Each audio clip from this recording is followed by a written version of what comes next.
Avez-vous passé une bonne semaine? Nous, oui, on a fait full d'entraînement physique.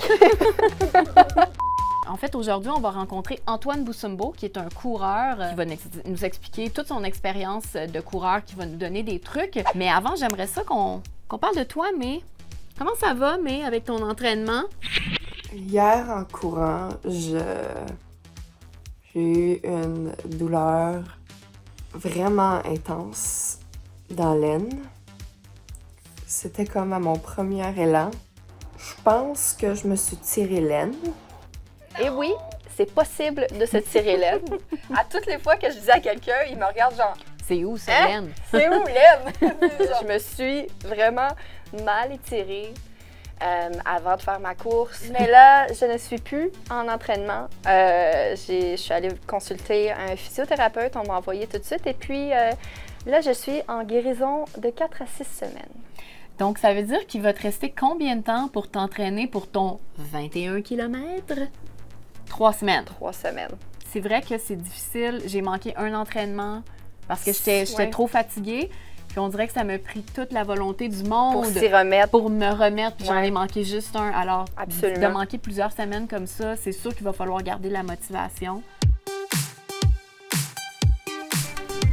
Mais c'est fini les blessures et les maux de corps. Aujourd'hui, on s'entraîne avec un ancien coureur de vitesse olympique, Antoine Boussumbo.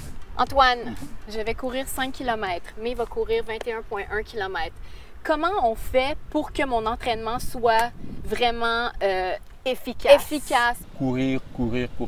C'est bien beau, mais il faut penser au renforcement musculaire. OK. Alors, le renforcement musculaire est très important parce que si tu ne travailles pas tes abdominaux, les muscles du dos, les muscles des fessiers, les mollets, les quadriceps, tous les muscles qui participent à la course, ben, tu vas avoir des moments où De faiblesse. tout ça. Alors, donc, le renforcement musculaire est important.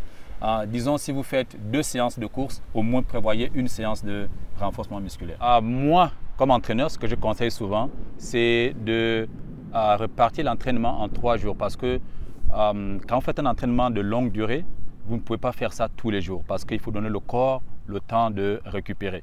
Quand je fais avec mes athlètes qui font de 800 mètres, je vais leur demander de courir 1 minute, soit marcher 40 secondes ou marcher 1 minute ou trottiner 1 minute. Donc, la récupération varie de comment tu te sens. OK. Par exemple, quand tu viens, tu dis oh, « je me sens bien aujourd'hui », là on peut dire « ok, récupération trottiner OK. Donc, tu cours 1 minute à un tempo de 50%, 60% de ta vitesse. Tout ça pour avoir une autonomie pendant la course. Juste, on parle vraiment du corps en ce moment, mais c'est une question de psychologie aussi. Quand on parle d'un 21,1 km, je veux dire, comment on fait pour se préparer mentalement puis pour aboutir? Parce que je suis certaine que je vais avoir des chutes d'énergie puis de... Bien, c'est ça. Quand vous allez demander à la plupart des sportifs le pourcentage de l'entraînement mental, ils vont vous parler de 10%. Non. 10% c'est archi faux. Avant de décider de faire un semi-marathon, c'est là dans la tête que tu décides. Je vais le faire. Mais comment je vais le faire? Donc c'est tout un processus mental que tu dois faire. Parce qu'il arrive des jours où tu en doute contre toi-même, mais pourquoi est-ce que je fais ça? Mais pourquoi? Mais il y a un objectif que tu t'es fixé. Je fais ça parce que. Il y a toujours. Donc, tiens-toi à ça. Je me suis un peu blessée au genou en m'entraînant. Là, j'aimerais ça qu'on fasse peut-être... je vais faire une petite course, que tu m'observes, Antoine, et que tu me dises comment je peux améliorer ma foulée.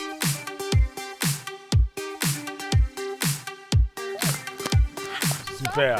Bon, Antoine, dis-moi Oui. ce qui va pas. Non, tout va bien. Oh. Dans l'entraînement, il ne faut jamais être négatif. Il ne faut jamais dire que tu fais mal. OK. Il y a toujours des améliorations. Évite de trop bouger parce que quand tu bouges trop le haut du corps, tu éparpilles ton énergie. OK. Et la pose du pied, Oui. au lieu d'aller talon, pointe des pieds, il faut aller plutôt mi-pied, pointe des pieds. Alors ça va éviter justement les douleurs que tu ressens au genou. Parce que quand tu plantes ici, donc ça fait que toute cette résonance-là, parce que quand tu déplaces ton corps, il faut ton poids multiplié par 4. Donc OK. c'est beaucoup wow. comment on appelle ça, de poids à déplacer. C'est difficile parce que il faut que je me concentre sur ma course, ma respiration. Exactement, c'est ça. Et puis, Quand tu fais la course, il faut te concentrer sur toi-même, faire fi de ce qui se passe ailleurs. il y a des choses à travailler, fait que je vais me mettre là-dessus. Puis OK, vas-y. On te Tout de regarde. suite? OK, j'y vais. Bye! Go, Dan!